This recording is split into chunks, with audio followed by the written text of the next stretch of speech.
All right, Lakers versus Pelicans, 110 to 101. The Lakers basically had to do a lot to finish this game. I'm not sure what exactly is so challenging about the Pelicans, but the Pelicans have an awful record. It's one of the worst in the league. I think they're like 1944 now. They are awful. Mostly attributed probably to the injuries, but this team hasn't played together as the roster is constructed all season. So, I don't know. I don't know what to make of the Pelicans per se, but I just know that they're not good as a team. They have a couple of nice players, but the Lakers have all NBA talent. The Lakers have Hall of Famers and All Stars. You got to be freaking kidding me. I'm listening to the post game presser. I'm listening to the player interviews. I'm listening to JJ Redick, the coach, and they're so complimentary of the way that the Pelicans played. You gotta be freaking kidding me. To be so tone deaf to talk about how good the Pelicans played, you must be crazy.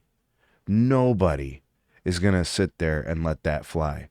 The Pelicans are a lottery team. They have been so bad for such a long duration of the year.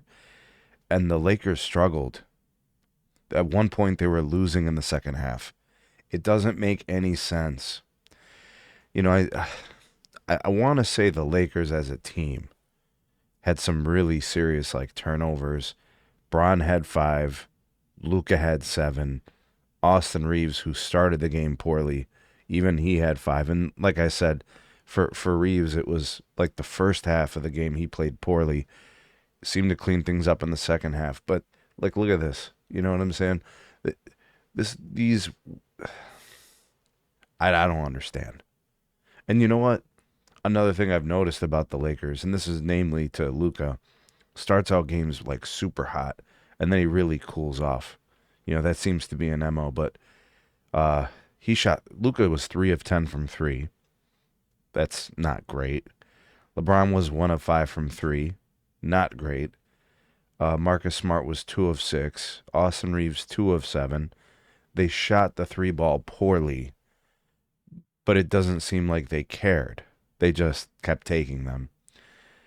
Rui was 0 for 4 from 3. It's like Luke Kennard should be taking 10 threes, 7 threes, even 5 threes, but the wrong guys are taking volume threes.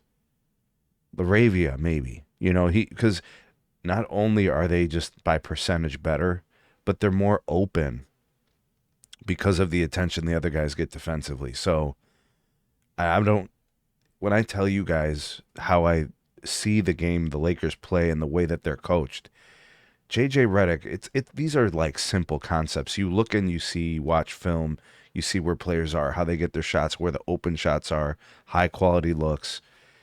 I mean, we're still seeing some poor defensive rotations. We're still seeing guys not knowing where to be, poor defensive principles. That's coaching.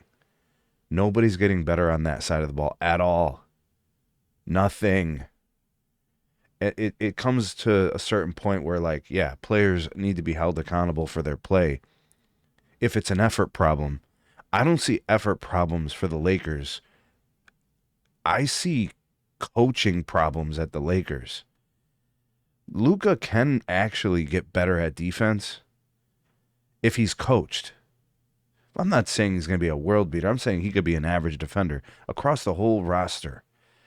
There is a player who I question their effort from play to play. I'm not going to say it because people will just call you a hater. But there's some coaching problems on the Lakers. That's why a team like the Pelicans was hard to put away. Because and some of the free throw shooting, like Bron shot 4 of 8 from the free throw. Like, what the hell? I don't know. A little bit of defensive activity. I thought the guys played decent. Here's Cokehead JJ Redick on the screen. I just don't understand. Look, Derek Queen's a nice player. He doesn't 19 minutes. Sadiq Bey's a nice player, but he didn't play great. They're complimenting Sadiq Bey after the game. DeJounte Murray was good at times, had some moments. Zion Williams can't shoot the ball. He has no perimeter shooting. So you have a one-dimensional player. What are we so complimentary about? I really don't understand, man. Like if I'm a Lakers fan and I'm hearing these Lakers guys talk about how fantastic the Pelicans plays, you're tone deaf. That is crazy to me. You're complimenting a team that is 19 and 44 in the year. You're complimenting a team that turned over the ball 18 times. What? And the Lakers are not a world-beating defense to force turnovers. They're not the Thunder.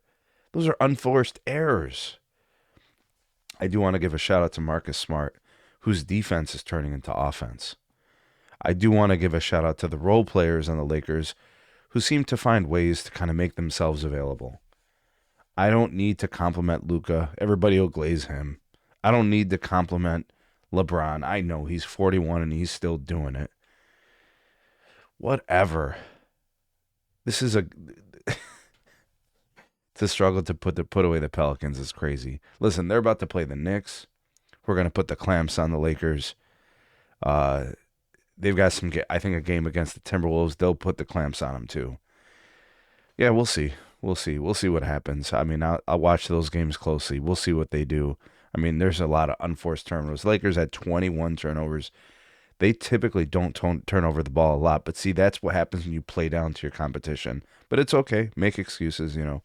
The Pelicans played great. They got some great players. Yeah, okay. Good for you.